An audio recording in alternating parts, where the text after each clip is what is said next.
Hello, everyone. Thank you for joining us and welcome to the Waste Connections Q4 2025 earnings call. After today's prepared remarks, we will host a question and answer session. If you'd like to ask a question, please press star one on your telephone keypad. To withdraw your question, please press star one again. I will now hand the call over to Ron Mittelstadt, President and CEO. Please go ahead, Ron. Okay, thank you, operator, and good morning.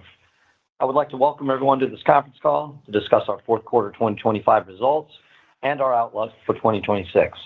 I'm joined this morning by Mary Ann Whitney, our CFO, and several other members of our senior management. As noted in our earnings release, adjusted EBITDA margin expanded by 110 basis points in Q4, capping a strong year for Waste Connections, driven by price-led organic growth, solid waste, and continued operating improvements. For full year 2025, we delivered an industry-leading adjusted EBITDA margin of 33%, up 100 basis points year-over-year, excluding lower commodities. We also completed approximately $330 million of acquired annualized revenue and returned over $830 million to shareholders through share repurchases and dividends, while preserving flexibility for continued growth and return of capital. Before we get into much more detail, let me turn the call over to Mary Ann for our forward-looking disclaimer and other housekeeping items. Thank you, Ron, and good morning. The discussion during today's call includes forward-looking statements made pursuant to the Safe Harbor provisions of the U.S. Private Securities Litigation Reform Act of 1995, including forward-looking information within the meaning of applicable Canadian securities laws. Actual results could differ materially from those made in such forward-looking statements due to various risks and uncertainties. Factors that could cause actual results to differ are discussed both in the cautionary statement included in our February 11th earnings release and in greater detail in Waste Connections filings with the U.S. Securities and Exchange Commission and the Securities Commissions or similar regulatory authorities in Canada. You should not place undue reliance on forward-looking statements, as there may be additional risks of which we are not presently aware or that we currently believe are immaterial, which could have an adverse impact on our business. We make no commitment to revise or update any forward-looking statements in order to reflect events or circumstances that may change after today's date. On the call, we will discuss non-GAAP measures such as adjusted EBITDA, adjusted net income attributable to Waste Connections on both a dollar basis and per diluted share, and adjusted free cash flow. Please refer to our earnings releases for a reconciliation of such non-GAAP measures to the most comparable GAAP measures. Management uses certain non-GAAP measures to evaluate and monitor the ongoing financial performance of our operations. Other companies may calculate these non-GAAP measures differently. I will now turn the call back over to Ron. Okay, thank you, Mary Ann. We're extremely proud of our accomplishments in 2025, led by disciplined execution to deliver better than expected operating and financial results. For the third consecutive year, employee turnover and safety incidents rates declined, exiting 2025 at multi-year lows. In fact, building on a well-established track record for better than industry average performance, in 2025 we reached historic company record levels in safety, our most important and impactful operating value. Moreover, that momentum has continued into January, when safety-related incidents were down almost 20% year-over-year to another record low. Additionally, we saw multi-year improvement in employee retention to achieve our 2025 targeted voluntary turnover level of 10%, and we're continuing to raise, or in this case, lower the bar as we see momentum for continued gains. As expected, these ongoing improvements have driven cost savings, productivity gains, and improved customer service. As we had indicated would be the case, we are realizing related reductions in operating costs throughout the P&L, most notably in labor, repairs and maintenance, and most recently, risk management. Moreover, we've seen incremental benefits from pricing retention as a result of enhanced employee retention and customer satisfaction. In fact, solid waste core pricing of 6.5% in 2025 exceeded our original expectations for the full year, further expanding an outsized price-cost spread and contributing to underlying margin expansion of 100 basis points in solid waste. This outperformance enabled us to overcome incremental pressure on reported margins related to a second consecutive year of declines in value for recycled commodities and renewable energy credits associated with landfill gas sales, as well as continued sluggishness in underlying solid waste volumes. Not only did we report our expected adjusted EBITDA margin expansion to an industry-leading 33%, but we did so in spite of recycled commodity values at multi-year lows and without contribution from operations at Chiquita Canyon Landfill, which we closed at the end of 2024. On the subject of Chiquita and the closure-related outlays, we continue to make progress on managing the elevated temperature landfill, or ETLF, event. The technical aspects of that process are moving forward, largely as expected, subject to some timing differences on outlays as we have made better than expected progress in some areas. On the other hand, the political challenges of resolving this situation continue to exceed our updated expectations, primarily because of related regulatory, permitting, legal, consulting, and other unanticipated requirements that have drug out an inflated and already burdensome and dysfunctional process. As we have indicated previously, to address these regulatory challenges, we have sought out and we welcome the involvement of the U.S. EPA and constructive efforts to streamline processes, remove regulatory impediments, and enable a more effective and efficient response. We are encouraged by recent meetings we have had with top officials at the U.S. EPA about their further engagement at the site. The U.S. EPA has indicated they are finalizing next steps for both short and long-term solutions to assist Chiquita in further mitigating and managing the reaction and streamlining the regulatory oversight at the landfill. Moving next to acquisitions, during 2025, we closed approximately $330 million in annualized revenue from 19 acquisitions, ranging from West Coast franchises to competitive markets, including integrated businesses, new market entries, and a number of tuck-ins to existing operations.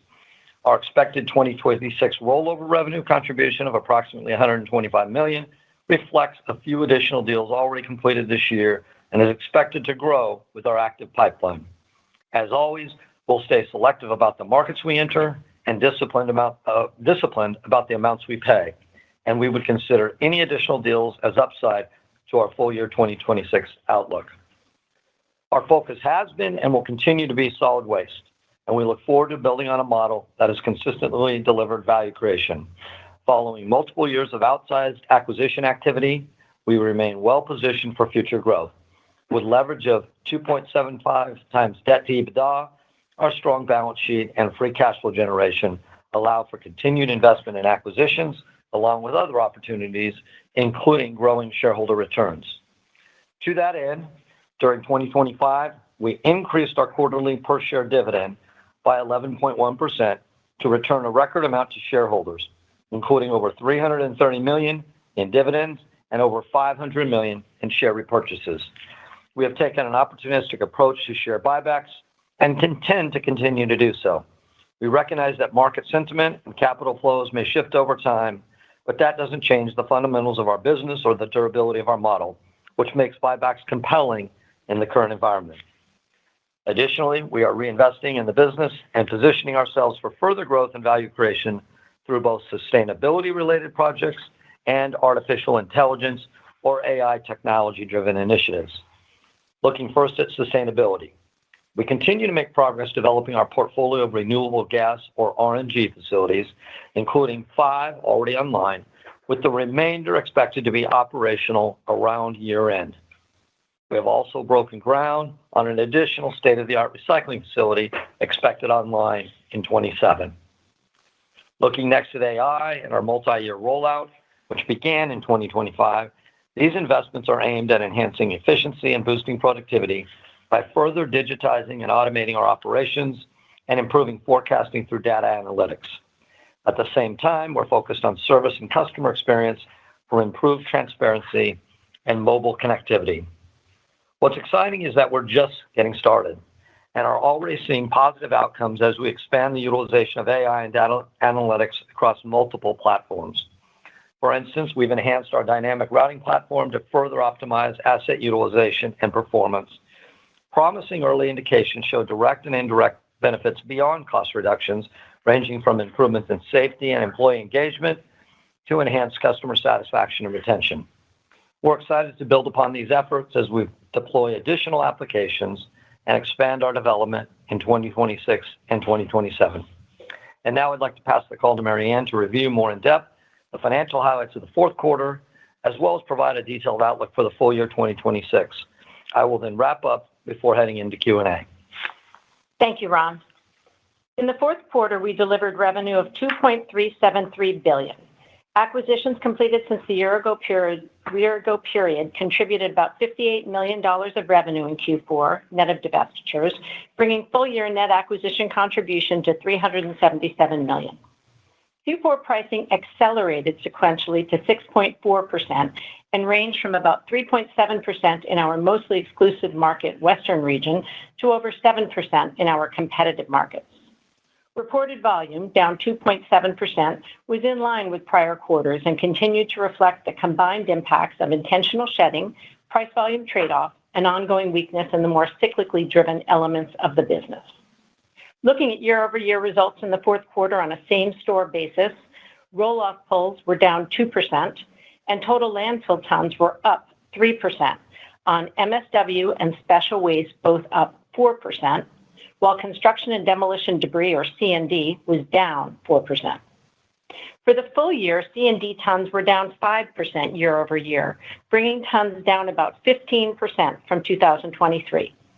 Special waste, on the other hand, was up 7% for the full year 2025, following declines in 2 of the last 3 years. And finally, full year 2025 MSW tons were up 3%, in part as a result of our purposeful increase in internalization in the Northeast and in certain Texas markets. We are encouraged by the consistency of results in 2025 and macro indicators that suggest improving underlying dynamics in the broader economy, but haven't factored in a material pickup in our expectations for 2026. Adjusted EBITDA for Q4, as reconciled in our earnings release, was up 8.7% year-over-year to $796 million, or 33.5% of revenue, up 110 basis points year-over-year. In Q4, we lapped the initial wind-down of operations at Chiquita Canyon Landfill, as well as the toughest year-over-year commodity comparisons, both of which had masked the strength of underlying margin expansion on a reported basis. As anticipated, the outside benefits from operational improvements that had been contributing all year were more visible in Q4. Along those lines, we were encouraged to see benefit from risk management costs, which up until Q4 had been a headwind to reported results. Looking at the full year 2025, adjusted EBITDA of $3.125 billion was up 7.7% year-over-year, with adjusted EBITDA margin of 33%, up 50 basis points. Normalizing for Chiquita and lower commodities, adjusted EBITDA margin exceeded 33.6%, as expected. Moving next to adjusted free cash flow. Our 2025 adjusted free cash flow of $1.26 billion was largely in line with our expectations and reflects underlying conversion of adjusted EBITDA of approximately 50%.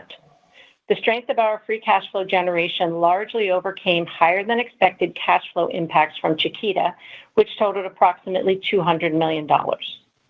Capital expenditures of $1.194 billion were in line with our expectations, including RNG project spend of about $100 million. Our RNG spend for the projects noted will be completed in 2026, and Chiquita outlays are expected to step down, setting up higher free cash flow conversion, which has been factored into our 2026 outlook, which I will now review. Before I do, we'd like to remind everyone once again that actual results may vary significantly based on risks and uncertainties outlined in our safe harbor statement and filings we've made with the SEC and the securities commissions or similar regulatory authorities in Canada. We encourage investors to review these factors carefully. Our outlook assumes no change in the current economic environment. Our outlook also excludes any impact from additional acquisitions that may close during the remainder of the year and expensing of transaction-related items during the period. Revenue in 2026 is estimated in the range of $9.9 billion to $9.950 billion. For solid waste collection, hauling, and disposal, we expect organic growth in the range of 3.5% to 4%, driven by core pricing of 5% to 5.5%, with expected yield of approximately 4%, implying volumes flat to down about 0.5 percentage point. Acquisition revenue contribution of about $125 million reflects deals closed to date. Commodity-related revenue reflects recent values, and E&P waste revenues are expected to be flattish year-over-year. On that basis, adjusted EBITDA in 2026, as reconciled in our earnings release, is expected in the range of $3.300 billion to $3.325 billion. Adjusted EBITDA margin in the range of 33.3% to 33.4%, up 30 to 40 basis points year over year, reflects a commodity-related drag of 20 to 30 basis points. As noted, incremental acquisition activity, any improvement in the underlying economy, or increase in commodities would provide upside to our 2026 outlook. Depreciation and amortization expense in 26 is estimated at about 13.1% of revenue, including amortization of intangibles of about $195 million, or 57 cents per diluted share net of taxes. Interest expense is estimated at approximately $330 million, and our effective tax rate for 2026 is estimated to be approximately 24.5%, with some quarterly variability. Adjusted free cash flow in 2026, as reconciled in our earnings release, is expected to increase by double-digit percentages to a range of $1.4 billion to $1.45 billion. CapEx, estimated at $1.25 billion, includes an aggregate of about $100 million for RNG and recycling projects. And our adjusted free cash flow outlook also reflects $100 million to $150 million impact from closure-related outlays at Chiquita Canyon. Normalizing for both non-core impacts, 2026 adjusted free cash flow reflects conversion of approximately 50% of EBITDA, or approximately $1.7 billion. While not providing specific expectations for revenue and EBITDA by quarter, we would offer the following high-level framework. In solid waste, we would expect a typical seasonal cadence and related margin progression in 2026, keeping in mind the recent outsized weather events across several geographies impacting Q1. Looking specifically at Q4, we would note the toughest year-over-year comparisons, given our outperformance in 2025. And finally, for recycled commodities, a reminder that the toughest comparisons would be in the first half of the year. Thank you, Mary Ann.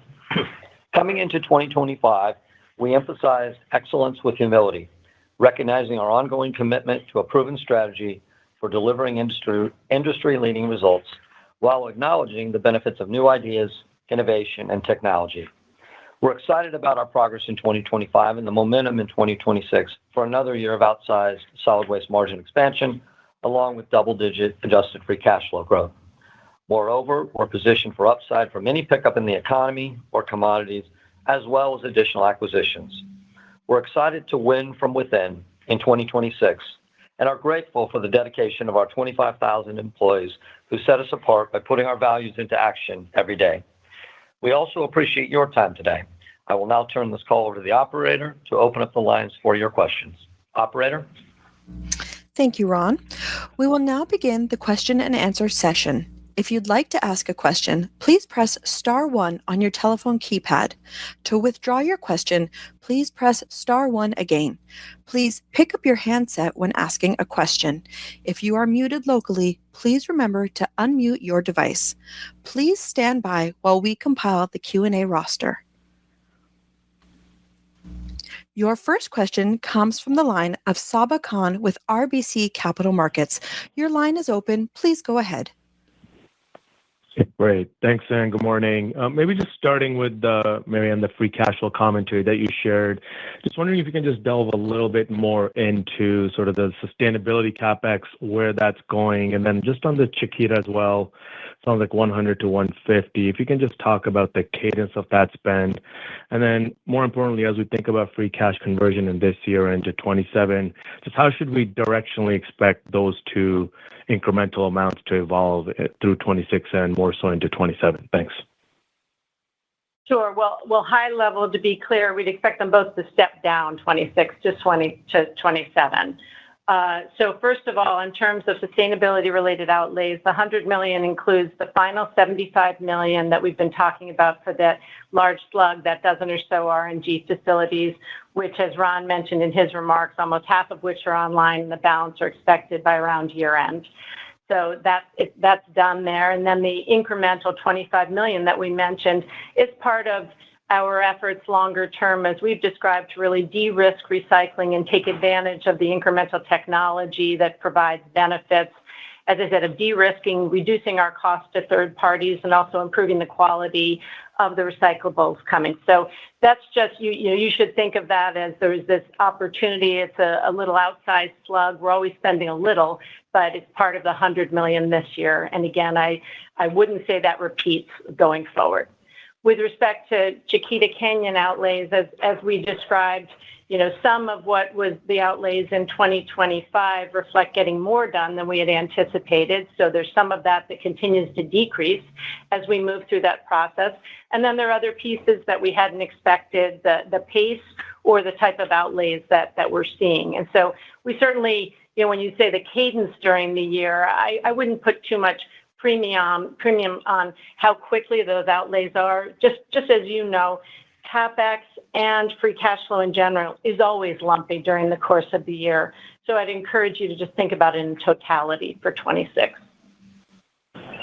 Great. Thanks for that. And then maybe just stepping back on the broader guidance, I think the commentary indicates not a lot of aggressive assumptions, at least on the macro and the commodity prices. Maybe you can just share some thoughts around sort of what you've baked in terms of the macro environment. We're hearing some commentary on some of the sector calls around green shoots. If you can just comment on where you see potential sources of upside, whether that's on maybe the cyclical volumes getting a little bit better, whether that's maybe another above average year of M&A. Just what have you baked in, and where do you think upside could come from if there is for the rest of the year? Thanks.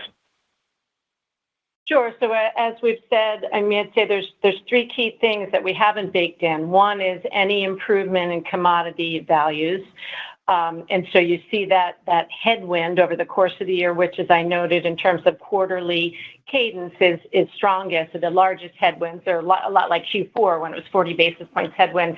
That's how to think about the first half of the year, and then those abate just as comps get easier. So to the extent that there's any pickup in commodity values, you'd see a benefit there. Next, you heard us talk about, with yield of about 4%, that margins are kind of in that flat to down half a point. That's not materially different from what we've been seeing in terms of that piece of the business that's the more cyclically exposed, where you've had lower roll-off in C&D tons. And so to the extent that those improve, or that there's incremental improvement in special waste, which we described being up year over year, that would be incremental. And we certainly agree with the characterization that others have made about green shoots in the economy, from certain macro indicators. We'd point to, within our business, we see the special waste pipeline firming. I'd note that was, Q4 is our fifth consecutive quarter of improvement. And I look at the recent trends just in January and weekly trends. I continue to see those up in the most recent weeks. Next, commercial service increases are outpacing decreases, with overall net new business up. So that's encouraging. And while C&D is still down over the year, we have seen the declines moderating. You look back earlier in the year, in Q2, we were down about 9% year over year, and we exited the year down more like 3.5% to 4%. So no improvement overall is factored in there. And then the final piece you asked about was M&A, and I'll turn it to Ron. But of course, as is our approach, we don't bake expected M&A into our outlook. What we've provided you are deals that have already closed. Yeah, and Saba, I would say that when we at the third quarter call, I think we had reported that we had closed about $250 million by then, that we expected to close some 75 to 100 million thereabouts. You see, we closed about another 80 million. That brought that number to 330. In fact, today we've closed and last week closed about on the other 20 million of that. So that brings you right to that 100 million that we talked about, what was out there that could occur during the fourth quarter or the very beginning of the year. So that has occurred. So there's no real change to M&A. As Marianne said, look, I know you haven't followed the space for forever, Saba, but if you go back, there's a pattern by multiple companies within the space that tend to go out and put out guidance at the beginning of the year and make all kinds of improvement assumptions in the economy. and then come back around in the third quarter or the fourth and back all those off. We don't believe that's a prudent way of providing guidance. We're providing guidance with what is known today and assuming it doesn't improve, and that if it does improve, it will be upside. So we just think that's a more conservative approach. Not saying there's anything wrong with the other approach, but this is a very consistent pattern for us and actually for others in the space taking the approach they have. Great. Thanks so much for the color. Your next question comes from the line of Tami Zakaria with JPM. Your line is open. Please go ahead. Hi, good morning. Thank you so much. I think your pricing is moderating versus last year as some of the cost pressures are also waning. I was curious, could you elaborate on which buckets of expenses you're seeing moderation and you believe are sustainably trending downward for the next few years? Yeah, Tammy, I mean, number one, you are correct. Price is moderating, and that's a good thing. We're happy about that. Remember, we don't focus on the ultimate amount of the dollar amount or percentage of the price increase.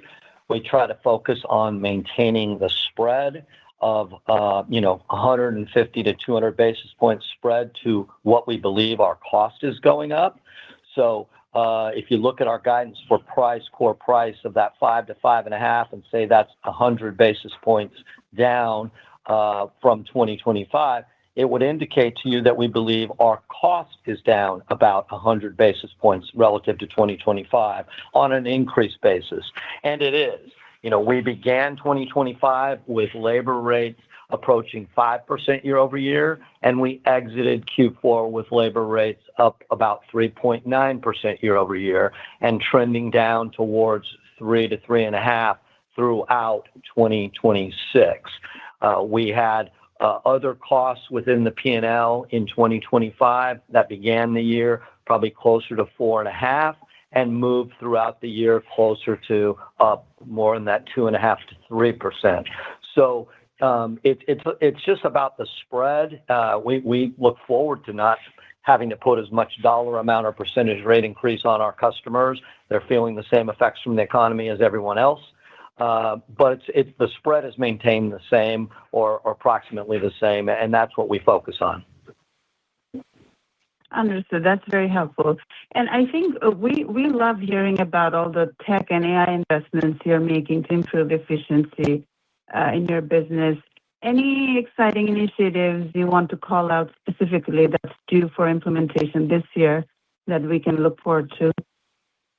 Well, yes, there are. And, we're actually excited about them, too. Whoever thought in a old line industrial waste company that we would understand what AI even was. But this year, we're focused heavily on 2 incremental initiatives of 7 that we've agreed to do between 25 and 27. This year's 2 are moving the company into more of a dynamic, real-time customer routing opportunity. We have very good routing today, but it is what I'd call static. It has no ability to read incoming data. So you run the route sort of the night before or the week before. Where we're moving to is sort of a real-time routing that takes into effect things just like I said on another call would be like Waze for your car. It takes in road closures, it takes in traffic conditions, it takes in accidents, it takes in third-party data feeds to allow us to react real time and resequence with the utilization of AI doing the resequencing, not somebody doing it in another way. So that's one. And the second one is we're developing a dramatically more robust mobile connectivity platform and working towards trying to eliminate inbound calls to our customer service groups locally by as much as 30 to 50% over a multi-year period.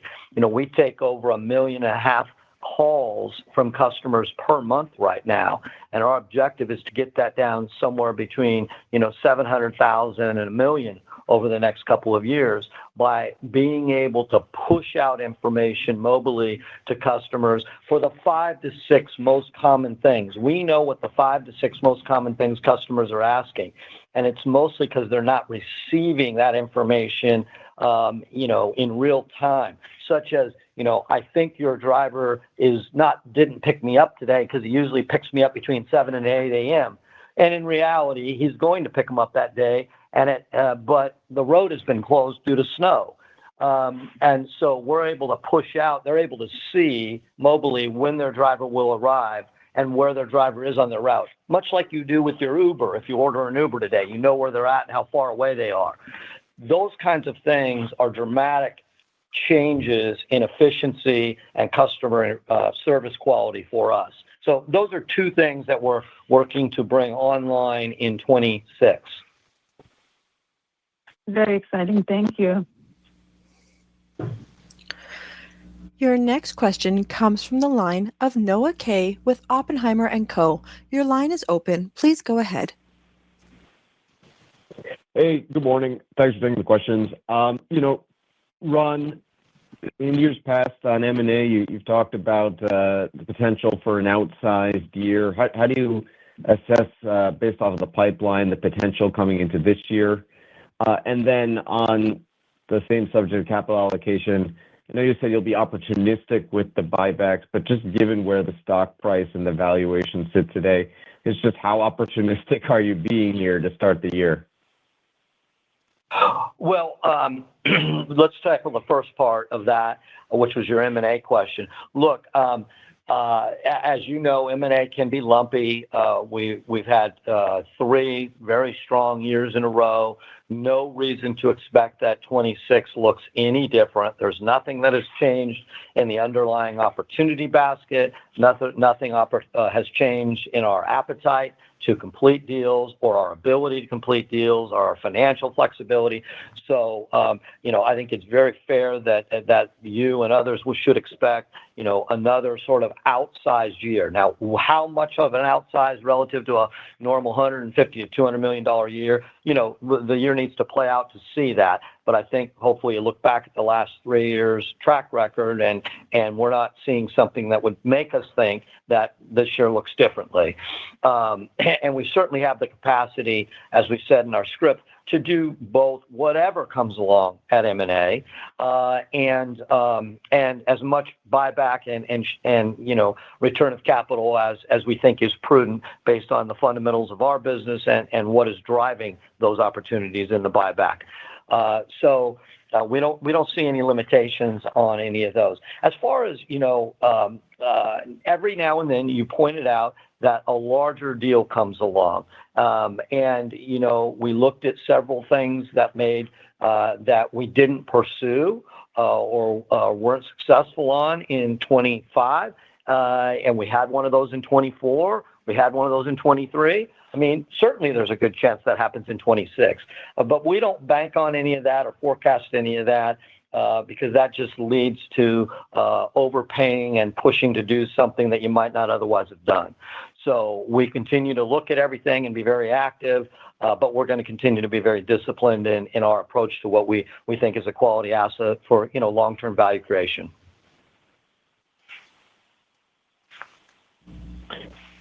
Very helpful. We can table the buybacks until we see your results, I guess. I really want to get after, because I think it's just so important for a lot of investors, the underlying free cash flow conversion becoming the headline free cash flow conversion. To be doing 50% underlying is really impressive. So on these moving pieces, the sustainability CapEx, and Chiquita, I guess with sustainability CapEx, is 2026 really kind of the last big slug that you envision, and we go from $100 million down to, almost nothing on RNG in 2027? Is that the right way to think about it?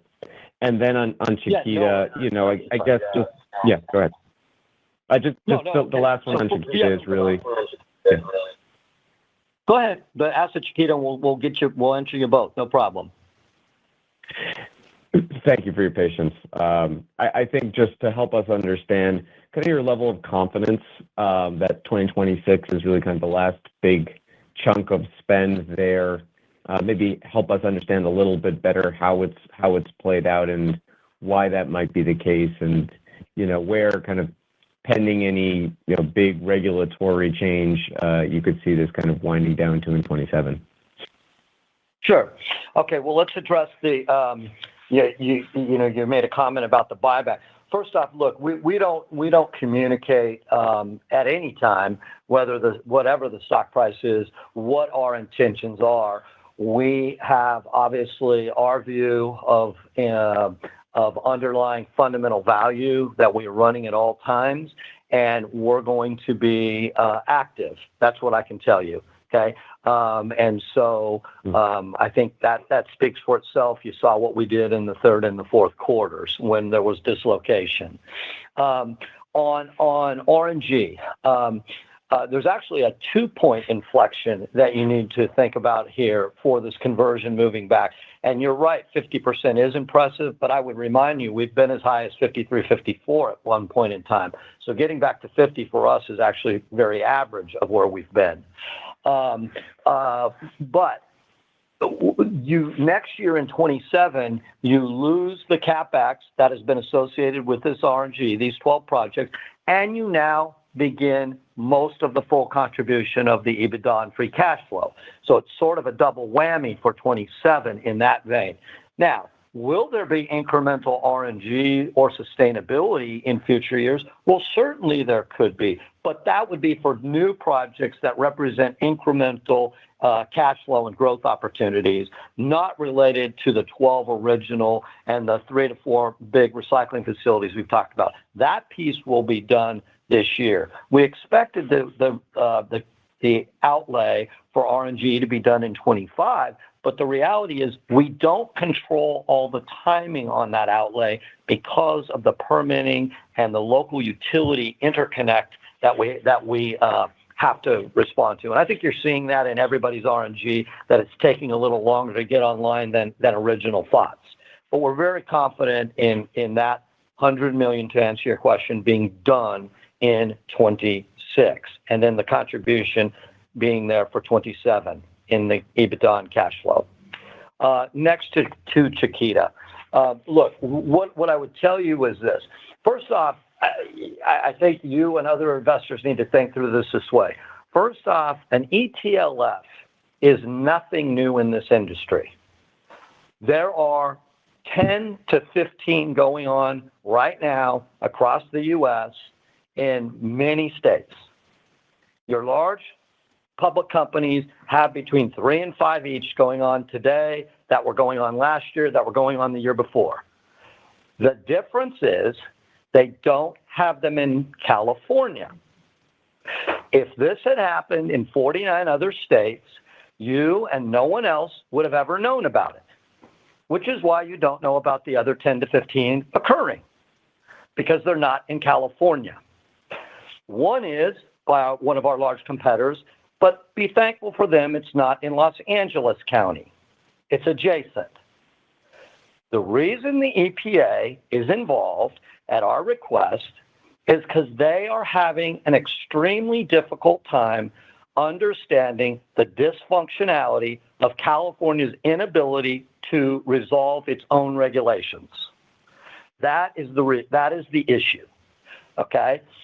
And so what we know is, your question was, is 26 the last year of outlay for Chiquita, and how confident? What we're confident is this is stepping down and continues to step down, and will step down fairly meaningfully in 26 as the year goes on, because of the involvement and the streamlining that is coming along. Will there be some in 27? Yes, but it will be quite lower again than 26.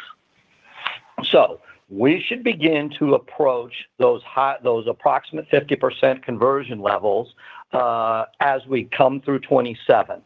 So we can't sit here and tell you will it be exactly that in 27 without knowing where we'll end with things on Chiquita in 26. No, but all those things are triangulating to that direction.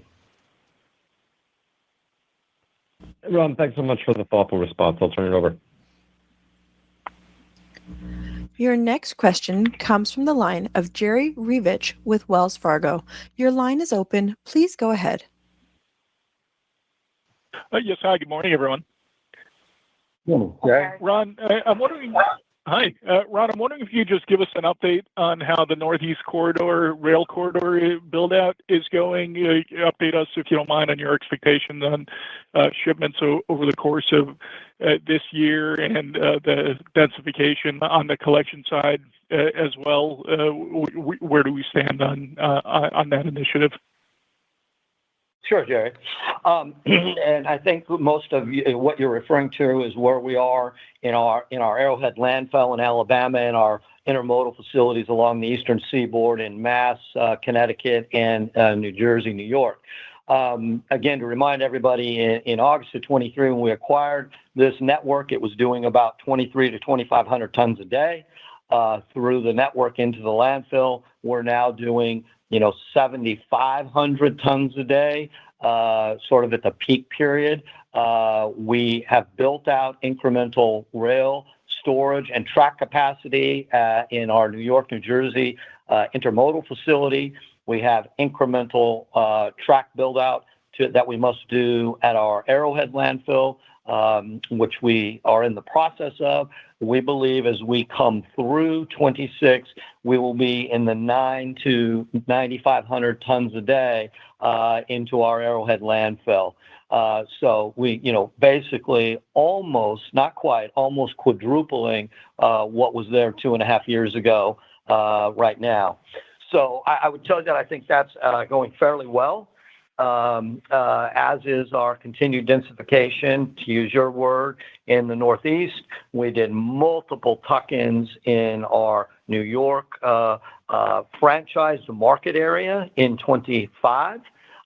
We acquired at the end of the year a large transfer station as well in New York and Queens.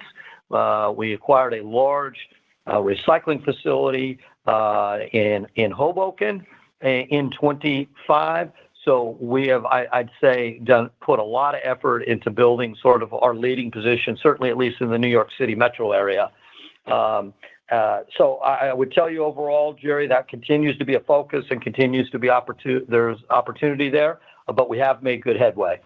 And Jerry, the only thing I would add to Ron's remarks would be just to clarify that where you've seen that increase in activity at Arrowhead, as we've talked about throughout 25, it's really from internal tons as opposed to incremental third-party tons. And we had seen that as an opportunity.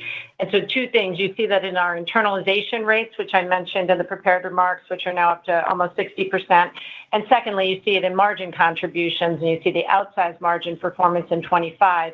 Decreased third-party disposal was a component of that, and that's really the impact of Arrowhead.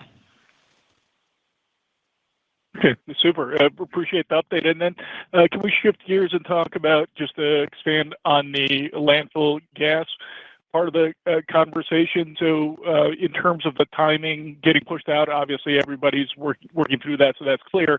What we're seeing from some others is the initial plant ramp up and productivity and profitability has generally been lower for a number of operations. Can you just talk about how that's going for your plants that are coming online versus initial expectations in terms of efficiency rates and profitability ramp based on what's the most recent vintage that's come online? Sure. Well, Jerry, I would say that your characterization that others are experiencing are very similar to ours in many ways. Look, these things are taking a little longer to get online due to mostly permitting and startup issues, but they get there. We get them there as a company and as an industry. There was multi-months, if not up to a year, to work out and get the flow accurate and really work through the startup issues of the plant.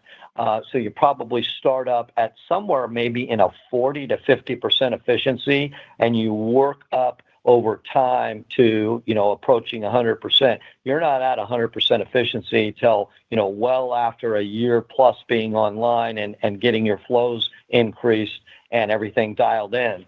So the ramp is somewhat slow. Of course, profitability is affected by both revenue values, and as you know, that RINs have come off a high of 340-ish down to a low of 2, and now sitting in that 240-ish range. So they're down a third, and that certainly has an impact depending on your structure of the RNG ownership facility. As you know, we and most others have sort of one of three types of a structure, fully owned to some sort of hybrid to a royalty arrangement. And it also is affected by inputs on the cost side, such as the cost of electricity. And of course, that has had some waxing and waning. So I would tell you that the returns, while lower than probably, and then certainly when run at $3 and $3.25, are still very good, extremely good returns at the 220 to 250 range, not of RIN value, and current electricity cost. Not as great as they were at an obviously higher commodity value, but still very attractive and well worth the investment that we're making. And Jerry, when we look at our full year outlook, we didn't assume that facilities were necessarily contributing. They may have some incremental costs during the course of the year, or that they were going through testing and as Ron described, at these lower run rates or efficiency rates. So there'd be upside to the extent that moves along more quickly. And then, of course, any improvement in RINs as well would be upside to our guidance. Yeah. And to give you an example, Jerry, a real life example, I mean, we have the largest facility in Canada outside of Montreal that we've owned a long time. It's very effective. We started another one. It was supposed to be online in April of 25. It came online in December of 25, and it only began running at sort of close to full capacity in the last couple of weeks. So, they can take a little longer, but the performance is still attractive. I appreciate the discussion. Thank you. Your next question comes from the line of James Schumm with TD Cowen. Your line is open. Please go ahead. Hey, good morning. Thanks for taking the questions. I have a multi-part question on Chiquita. Last quarter, you gave daily leachate production figures and how that was dropping. Can you update us there? And is it fair to assume that leachate costs make up, 50 to 60% of your total Chiquita spend? And then also, what is the cost per gallon for disposal there? And do you see any opportunity to lower that cost with evaporation or any other potential help from the EPA? So James, I'll give you some high-level stuff on this because a lot of this is, changes fluidly quite frequently. But so at the peak of the reaction, which we believe the peak was somewhere between June and August of 24, we were generating as much as 400,000 gallons of leachate per day. Okay? As of the end of the fourth quarter, we were generating most days between 200 and 225,000 gallons. So that number, as you can see, is at least from the peak down approaching 50%. We have other things such as wellhead temperatures that are cooling. So we have every reason to believe that the statistics point to that we are on the downward slope or the backside of the curve of the slope of the reaction as it is starting to cool and wane. What the slope of that trajectory line is, obviously it's too early to tell, but the indicators are that we're over the hump and on the other side. So that's number one. The cost per gallon varies.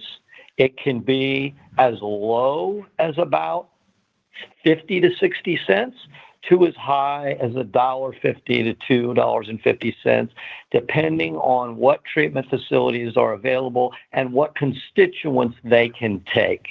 Okay, some facilities cannot take various things that are within leachate, and so you have to transport further to a more complex treatment facility. And yes, to answer your question, I would say that the leachate treatment is not 50 to 60, but I would characterize it more as about 40 to 45% of the cost. Certainly a large majority.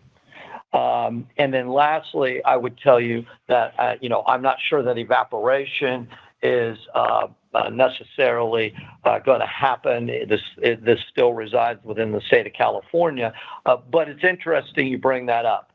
At a large one of these going on in Nevada right now, there you can purchase acreage and go out and aerate this in the desert for 2 cents a gallon. So it is quite interesting how one state handles this compared to a state like California.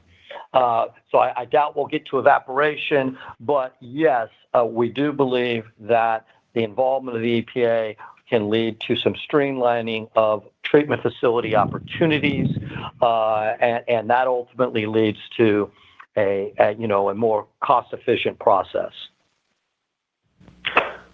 That's great. Thanks for all that detail, Ron. And then maybe just moving to Seneca Meadows, can you provide an update there?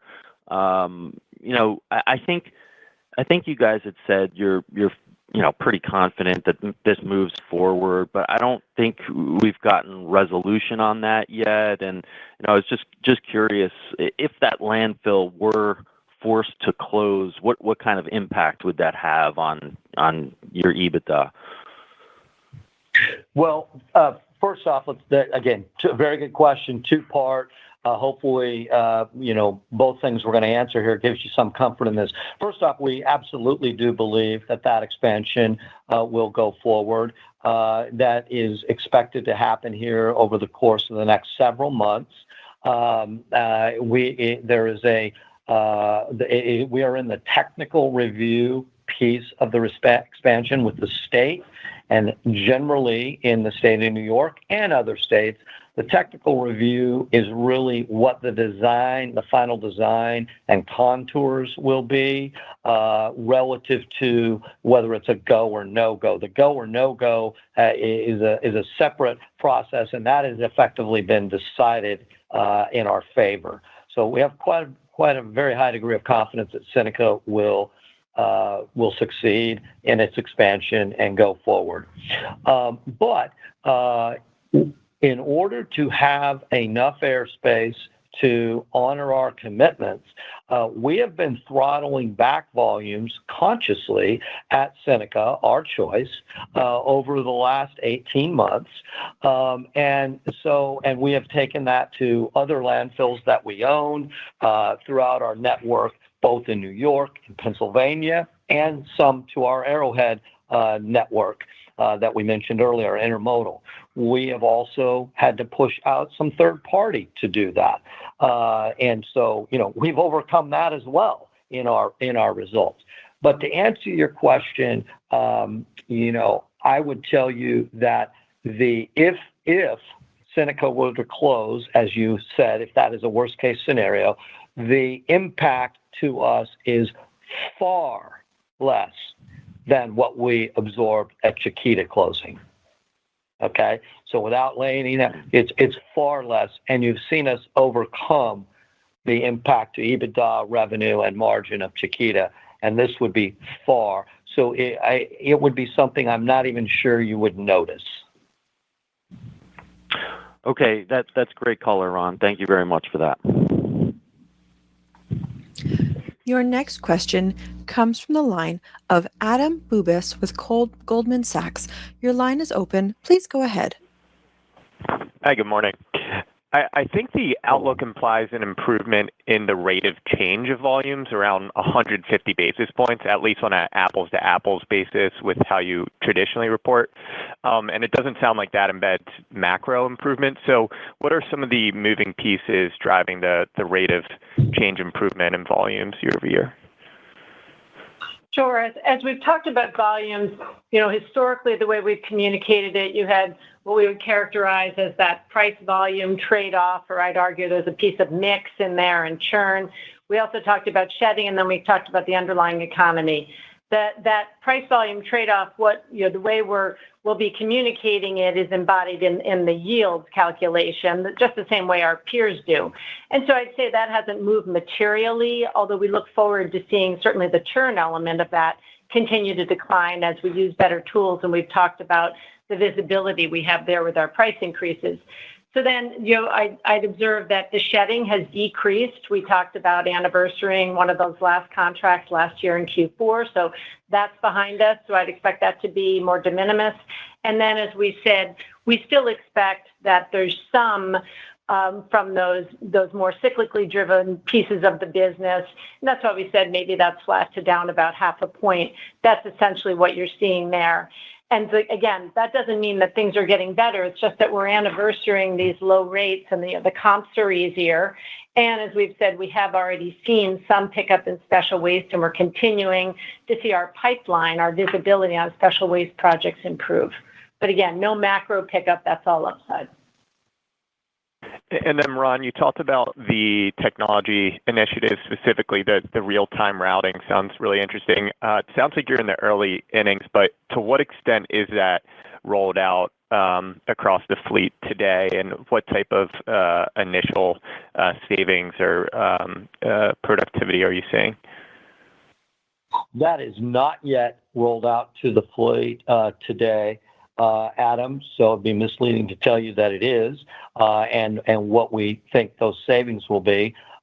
We have beta tested what we've done in, probably what would equate to maybe up to 5% of our locations, but not at all of the routes on those 5%. So that's a smaller test. So, but I do expect that we will have this, rolled out fairly broadly by the third and fourth quarter of this year, and then really more fully deployed throughout 27, but have a good impact or a good understanding of the potential impact in the second half of this year at some point. Great. Thanks so much. Your next question comes from the line of Chris Murray with ATB Capital Markets. Your line is open. Please go ahead. Yeah, thanks, folks. Good morning.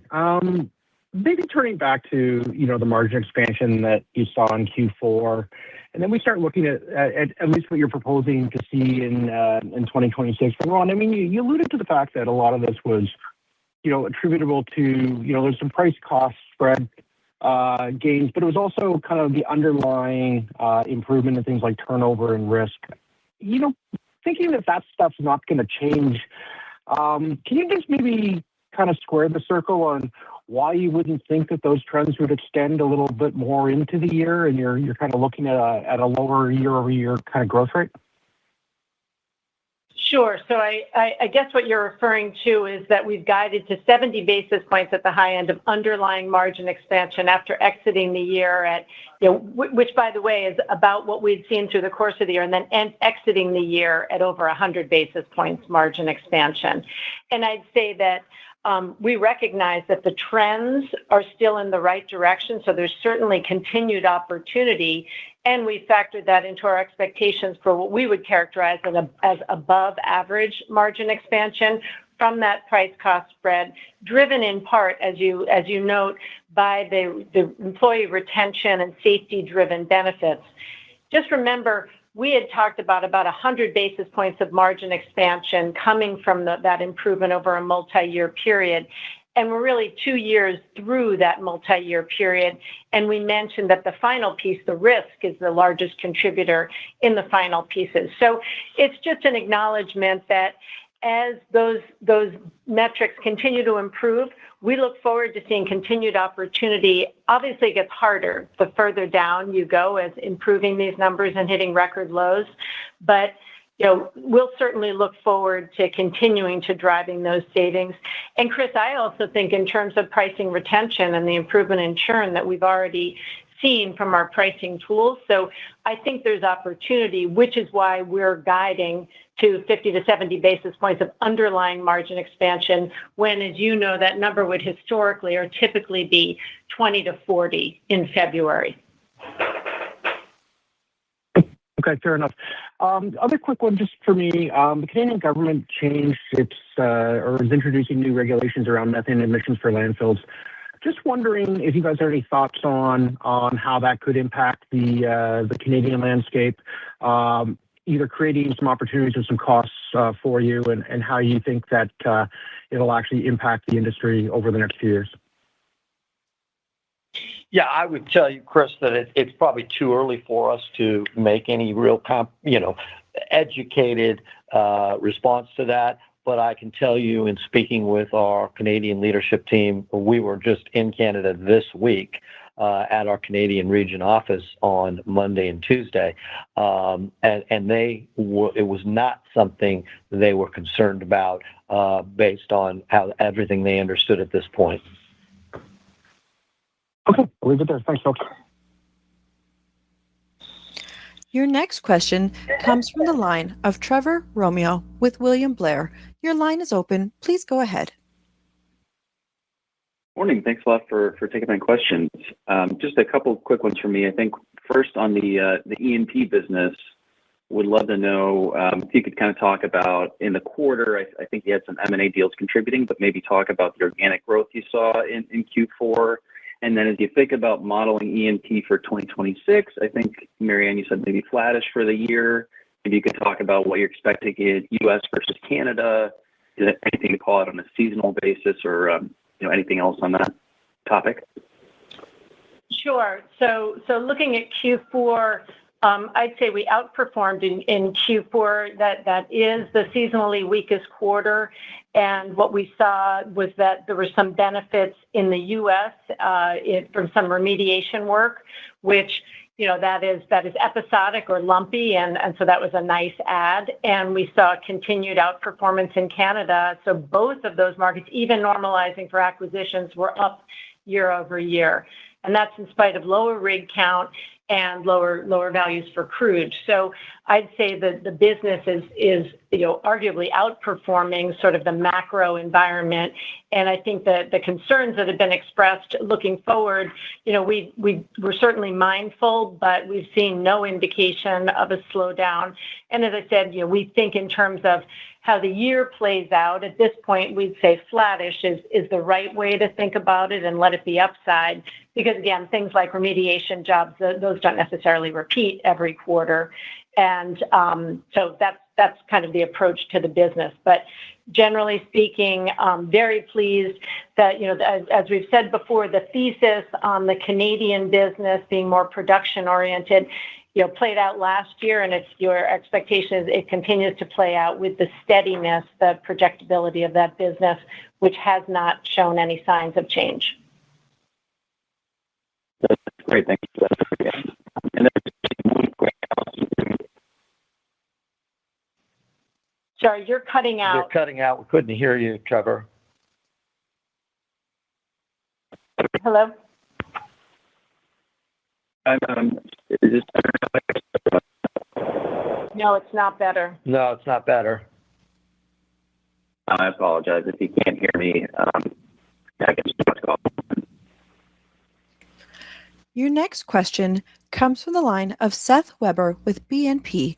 Your line is now open. Please go ahead. Hi, good morning. Thanks for taking the question. Can you hear me okay? Yes. Loud and clear. Okay. Great. Just going back to the RNG business, and sorry if I missed it, but is $100 million of EBITDA still kind of the right way to think about the contribution for 2027 or run rate, when it's fully operational? Is that still a good number to talk to? Yeah, I think that's a fair way to think about it based on what we know right now. And I just remind you that there's, almost half of the projects are online. And so the incremental contribution would be what remains after that.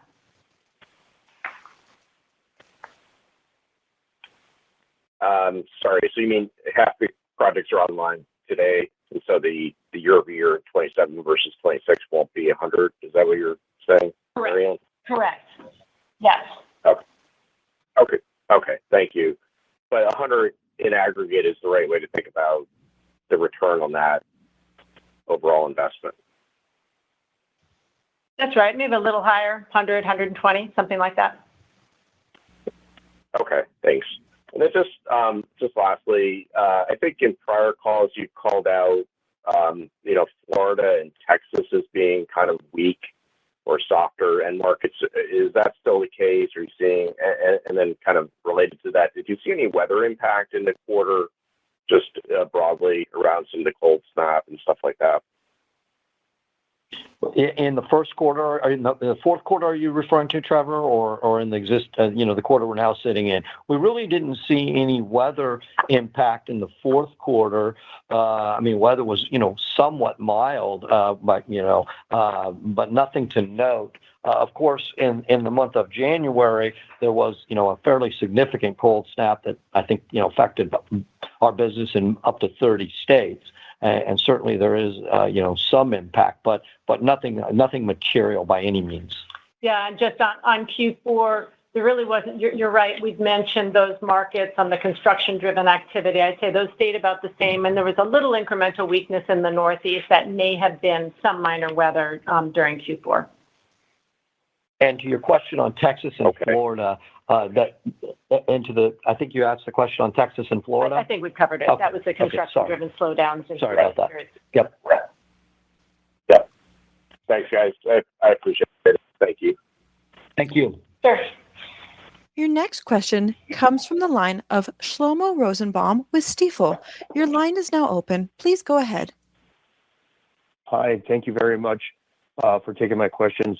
Ron, I want to go back to some of the things you touched on earlier in the call about the ability to improve your operations with technology, and you're talking about routing and dynamic routing and other things. I want to ask, when you kind of sequenced some of these things that you were looking at, did you go after the biggest opportunities first? And what should we be thinking about for subsequent years of things that you're going to attack? And just, is there a way to use technology that you're seeing that maybe could squeeze more out of the assets, maybe, trucks, maybe not have to have so many trucks on reserve, in terms of proactively being able to fix them using technology. I'm just trying to get at other things that might be out there that might be able to squeeze more efficiency out of the system, both operationally and then frankly, from a capital perspective.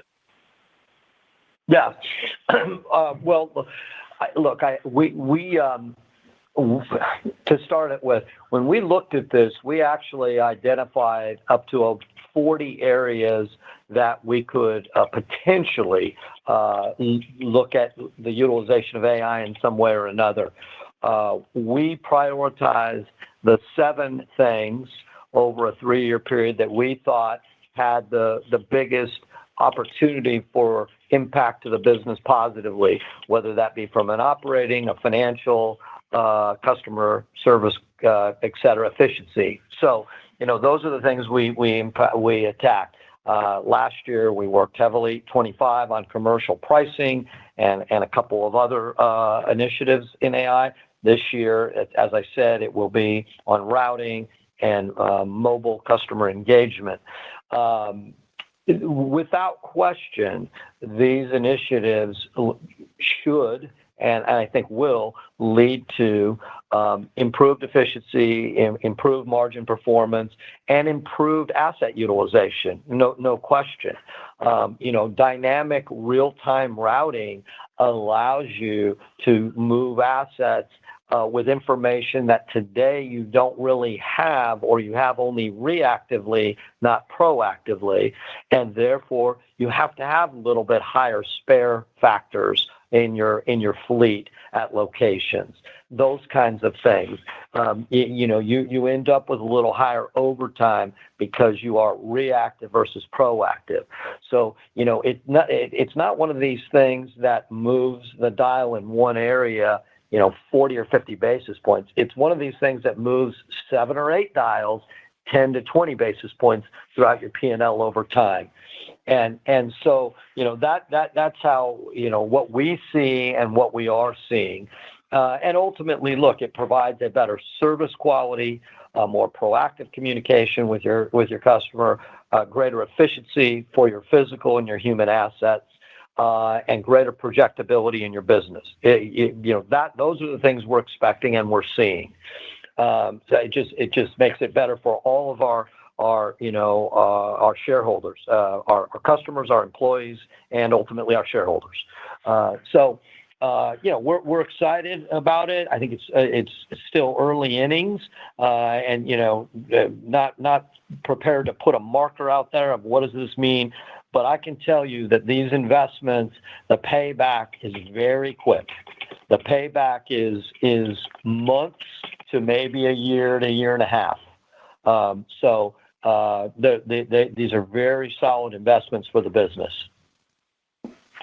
Okay, thank you for that color. And then just more on a tactical perspective, Mary Ann, can you talk a little bit about what a change in commodities prices would do to revenue and EBITDA in 26 versus the baseline that you're using right now? Yeah, so when I look at overall what our recycled commodities sales are of about $250 million, that tells you a 10% moves around $25 million. And so what we factored into our outlook is a 15% decline overall year over year, which translates to meaning based on current prices as compared to last year. And that translates to that 20 to 30 basis points of margin drag, which starts off probably a multiple of that in Q1 and drops down to over the course of the year. Very helpful.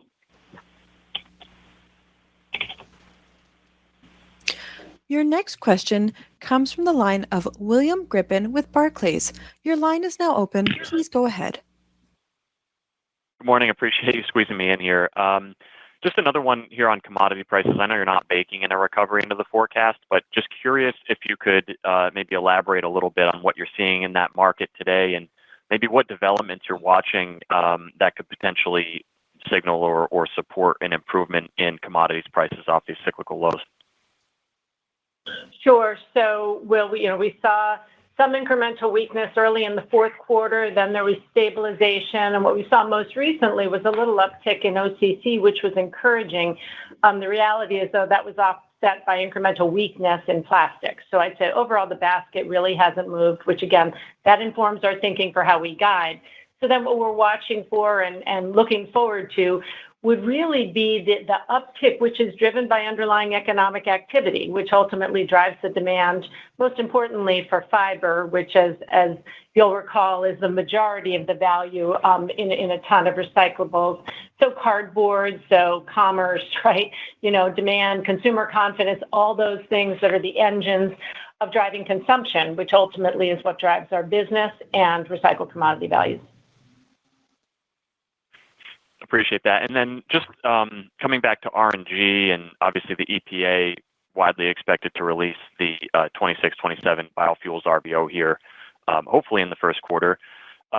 Anything you're watching there that could cause you to maybe change your approach to RNG offtake or capital deployment for those projects? Really, just to be clear, these are terrific projects at a whole range of outcomes for RINs. And, we've talked about delayed startup or the whole project development.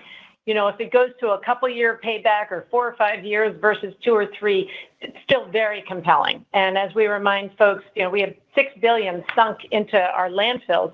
Of course, we're looking to monetize the value as that gas, the waste breaks down and generates gas. So you should expect us to continue to opportunistically pursue these projects.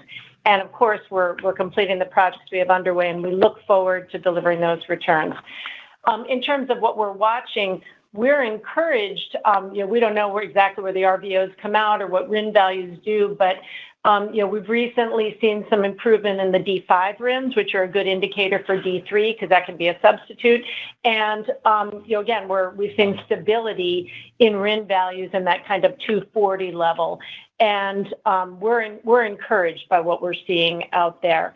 So no change in the philosophy. As you know, we've taken a portfolio approach of not having outright risk on all of the RINs through a variety of ownership structures.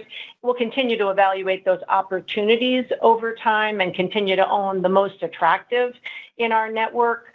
But so again, no change in the thinking. As we've said, the largest outlays are behind us for this, getting through 26 for this large group of facilities, but we'll continue to have, the one-off facilities over time as our landfills mature and the opportunities present themselves. And one other thing I would say, William, that I think, we weren't going to talk about this, but since you raised the question, look, we have gone out and purposely recruited one of what we believe is the top RNG experts anywhere in the industry. And this person is an executive officer of one of the finest RNG companies. We work with all of them, and we have more regard for this company than anywhere else. And they have built and operated some of our facilities.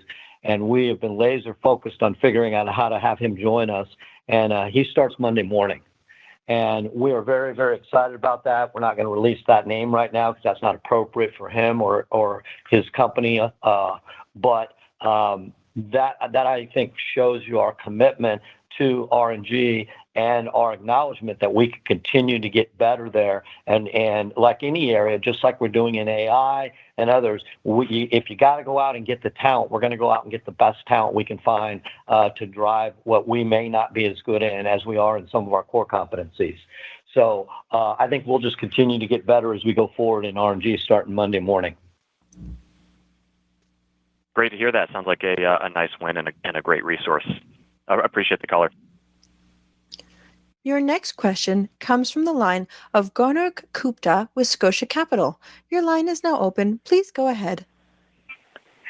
Thanks for squeezing me in. Just maybe on free cash, I wanted to understand, Mary Ann, if besides earnings growth that you expect this year and lesser outlays on RNG and Chiquita, is there anything else in terms of major swing factors embedded in guidance or any wild cards to watch for free cash? No, I think, when you think about the free cash flow drivers, you've got that incremental $200 million in EBITDA, the decline in Chiquita. We gave you the CapEx number that steps up a little bit. Cash taxes step up a little bit because they were so suppressed this year. But no, I'd say those are the major moving pieces that you've probably already observed.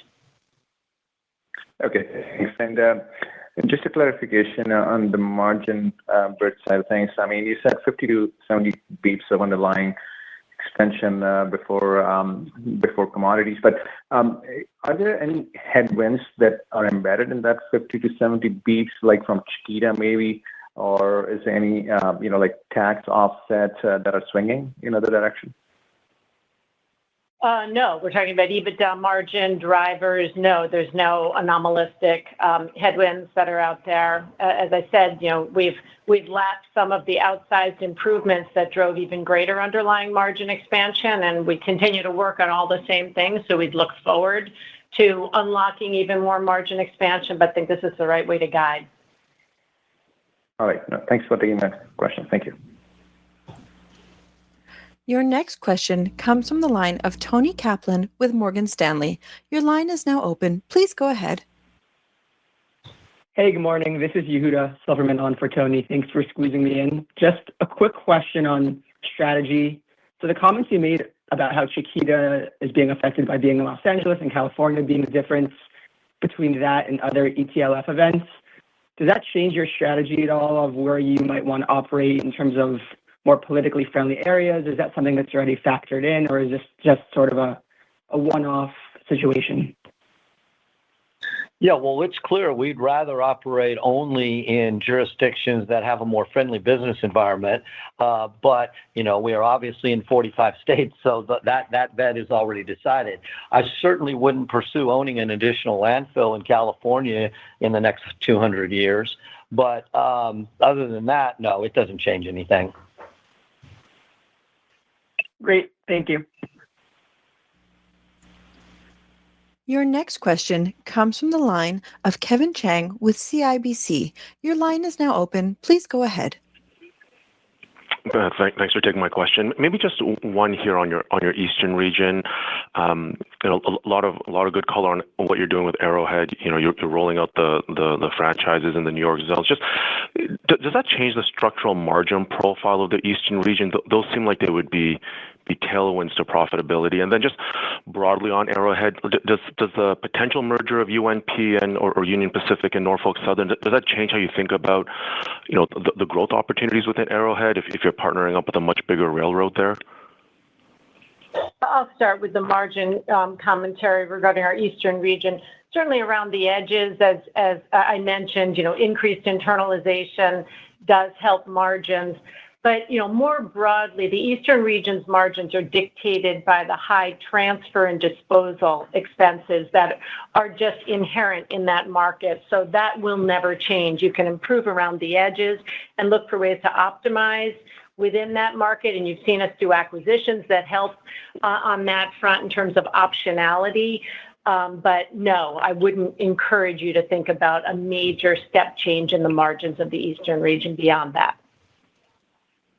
And then Ron, I think. Yeah, what I would say, Kevin, no, I do not necessarily believe that the franchise of New York City or the franchising model of the New York City market becomes necessarily a tailwind. What I do think, however, is it becomes a much more stable, less volatile market because it is a very competitive market up till now. And so you have large swings. So I think it becomes a much more stable, projectable, investable market than it has been in the past, where you can have a swing of a collection margin that goes from 10% to 6% to 20% in a 3-year period. And now I think what you have is you'll have a very tight bandwidth of margin performance for the most part at very good margins, at sort of company average type margins on an integrated basis. And I think Kevin had also asked about the Norfolk Southern merger. Oh, yeah. And, look, I don't think, I think it's too early to tell, what will happen in the UP-NS merger. I think we're quite a ways away from understanding whether that will happen. And if it will happen, what will be the guardrails put around that. We have a very long-term agreement with Norfolk Southern that that the combined company would be honoring, so we're not concerned about it in that way. Could it open up additional opportunity because of the connectivity between those two? Well, that's certainly a possibility, but not something we've yet explored. That's great, color. Thank you very much. Your next question comes from the line of Tony Bancroft with Gabelli Funds. Your line is now open. Please go ahead. Good morning. Congratulations on doing great work, Ron and Marianne.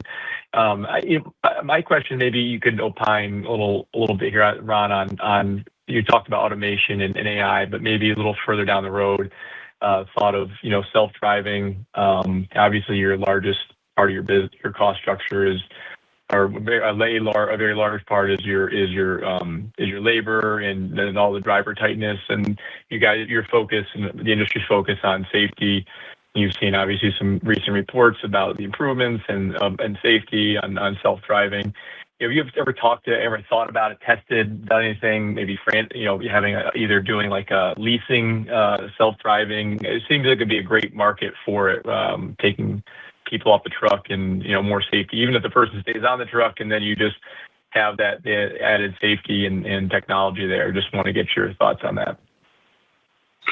Yeah, Tony, number one, to say that we've done anything in that arena, it would be misleading because we have not.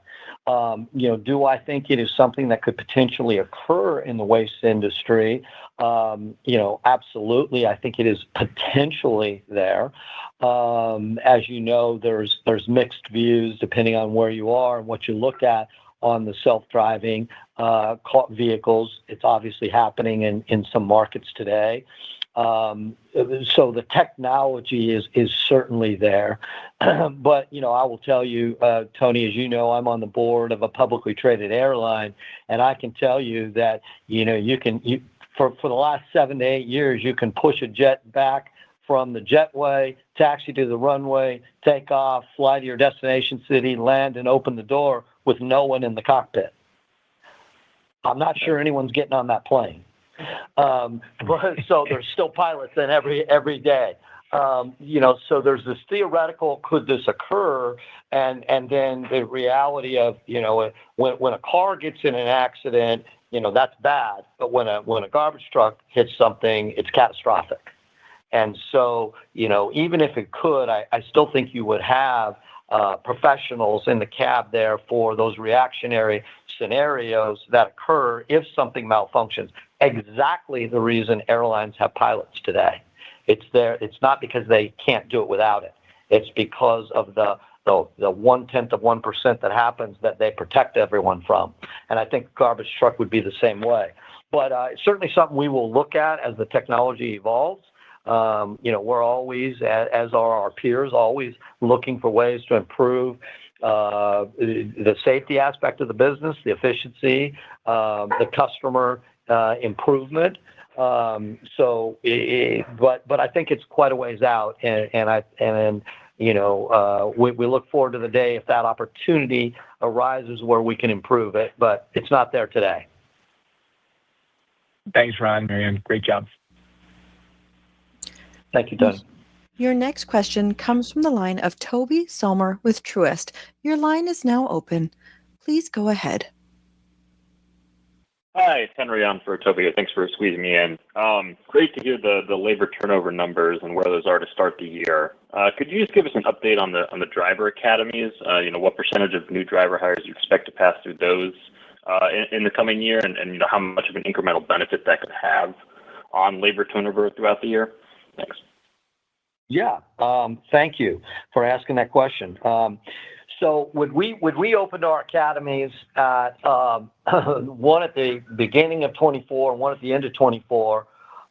We felt that if we could get to approximately 35% of our driver need per year being internally developed at our academies, we would consider that a tremendous success.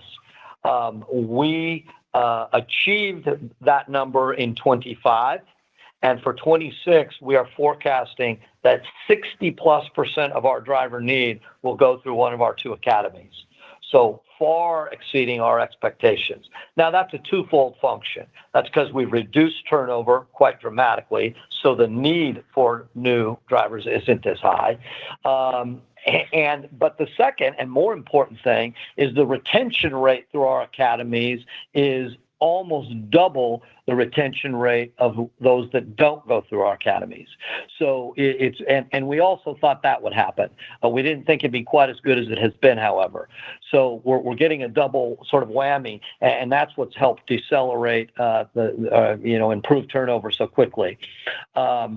Do we ever think that gets to 100%? Probably not. But if it could stay in this, above 50% range per year, sort of what we call being internally developed and trained, we'd be very happy.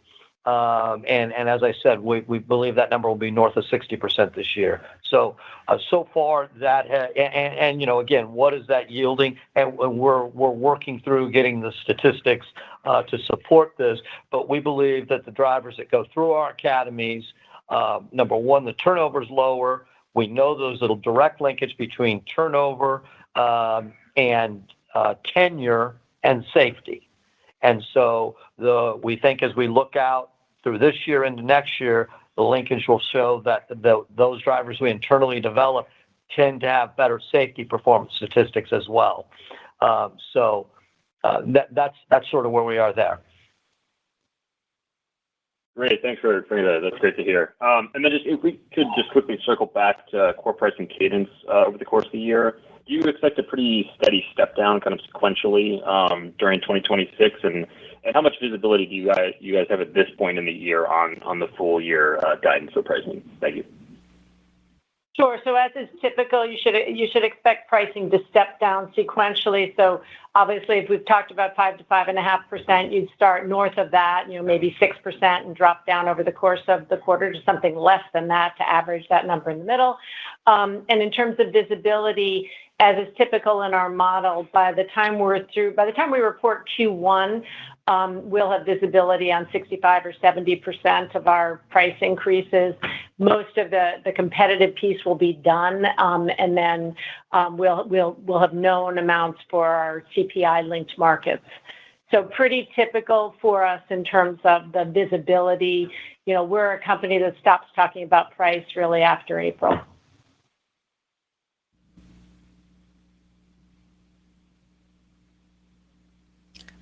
There are no further questions at this time. I will now turn the call back to Ron Mittelstadt for closing remarks. Okay. Well, if there are no further questions, on behalf of our entire management team, we appreciate your listening to and interest in the call today. Mary Ann and Joe Box are available today to answer any direct questions that we did not cover that we are allowed to answer under Regulation FD, Regulation G, and applicable securities laws in Canada. Thank you again. We look forward to seeing you at upcoming investor conferences or on our next earnings call. This concludes today's call. Thank you for attending. You may now disconnect.